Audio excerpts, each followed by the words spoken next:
So that's pretty significant. And for him to be able to walk in, part of that like struggle that he had to go through in order to do all that learning is going to pay off now. Excuse me. I did get some good comments on Miles Battle, who's not listed here correctly. I'm not sure why, but I have him at 6'0", so almost 6'3" and 200 pounds ish. I heard that he's actually pretty intense and doing pretty well. The Brooks kid from K-State, I heard the same thing, that he's taking some kicks. And then I'm sure we're going to talk about the Englishman.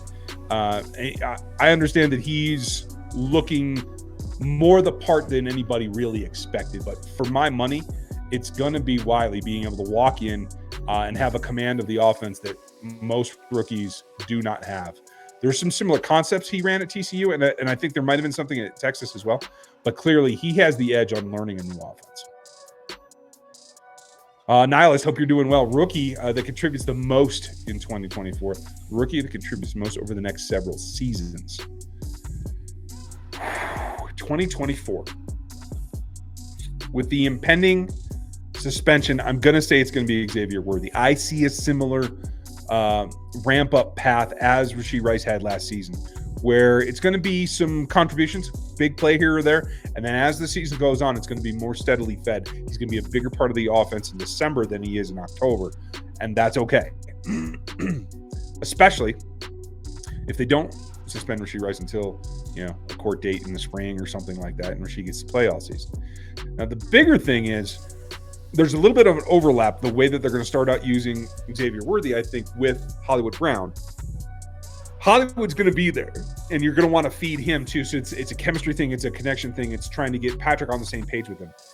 We got a little bit of tidbit here today. I can't remember who originally posted it, that Mahomes is interested in connecting with these guys and understanding who's where and when. He's been working with Hollywood a ton, and now he's calling Chris Ludicum to get an idea about some of the other pass catchers that he's not working with yet and get some feedback there so that he's ready to make those connections. And I do think, as much as the offseason system that they're using where they go down and have throwing camps with Patrick, I think it still all changes when you put pads on. So I do think there's going to be an adjustment period, and I think they're going to have to take that a little bit more seriously, or maybe not seriously. I'm not trying to say they weren't serious last year. But I think Patrick's going to have to spend a little bit more time with the young receivers this year than he did last, to try to pull that all together and avoid some of the chemistry things last year.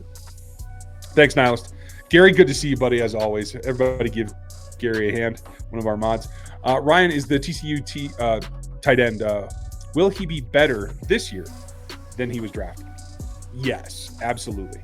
I think the fit and finish that he presents inside Andy's offense is going to be like, the rest of the league's going to be like, well, how'd that kid get to be here? I think we're going to see him rise above a lot of the other prospects. I like Sinnott.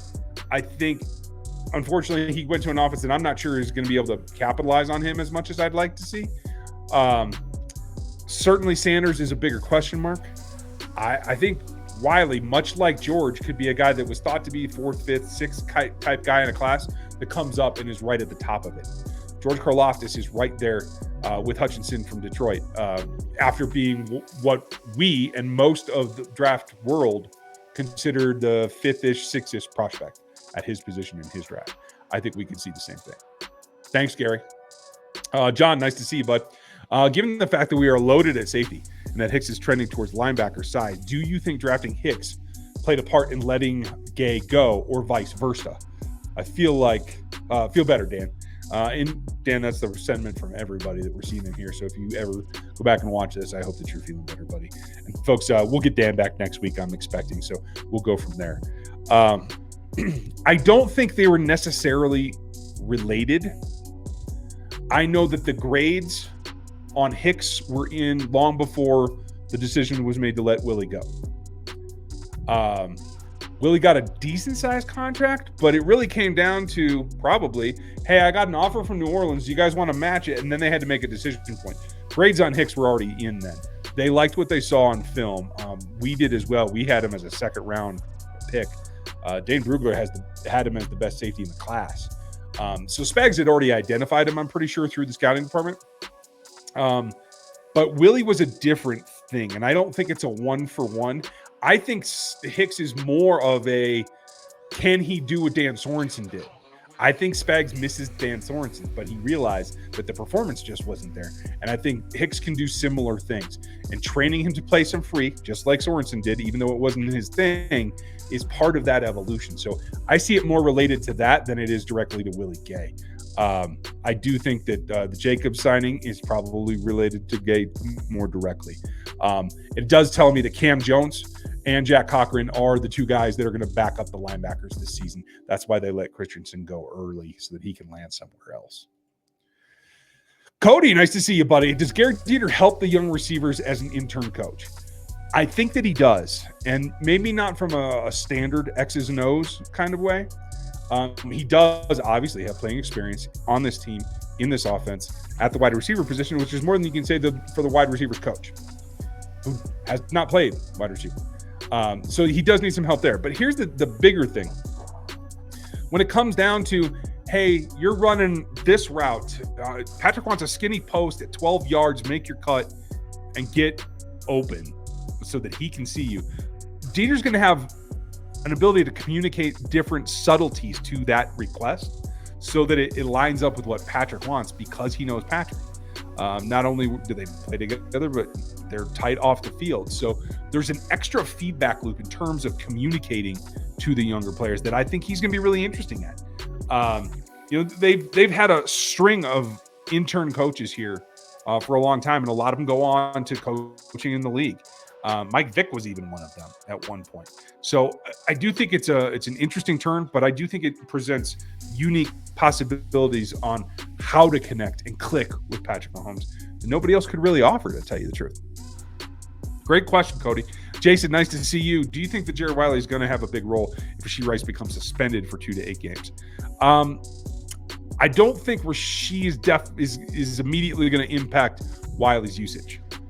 I think that could be an offshoot down the line, but I think the big thing is going to be, and again, if we look at this depth chart, Rashee is going to be immediately backed up, in my opinion, by Justin Watson.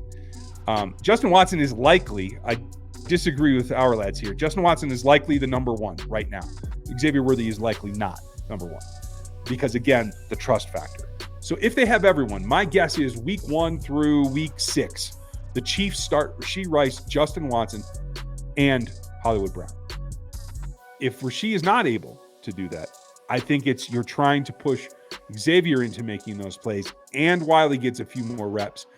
But again, the trust factor, especially early in the season, I think is going to be based a little bit more towards Noah Gray, because you know you can trust him. And so I think that plays a bigger factor and gives the young guys a little bit more time to grow. And that's a plus for everybody. Great question, Jason. Thank you. Patrick, First Dan just saw his tweet that he's in the ER. Oh, I hadn't seen that. He just said he wasn't feeling good to me. Uh-oh. I'm going to have to go to TweetDeck and see that. I will get an update later, you guys. We're not going to sidetrack like that right now, especially if I'm going to be reacting to Dan's health live. Dan, if you're watching, I'll connect with you later tonight, and I hope that you're doing better. Yeah, I don't know what's going on. Would you be interested in Michael Thomas? I mean, as a flyer, possibly, but only if you're willing to walk away from Kadarius Toney, because I don't think you give up on Sky Moore because he might be able to turn around. I think they trust Justin Watson, and obviously Worthy, Hollywood, Rashee are going to be in there. So who do you remove from the top 6 if you're going to sign Michael Thomas? It's probably Kadarius. So they got to be ready to walk on from that. I don't think they keep 7 receivers this year, guys. I do think it's going to be a 6-man room, and I think Justin Ross right now is on the outside looking in.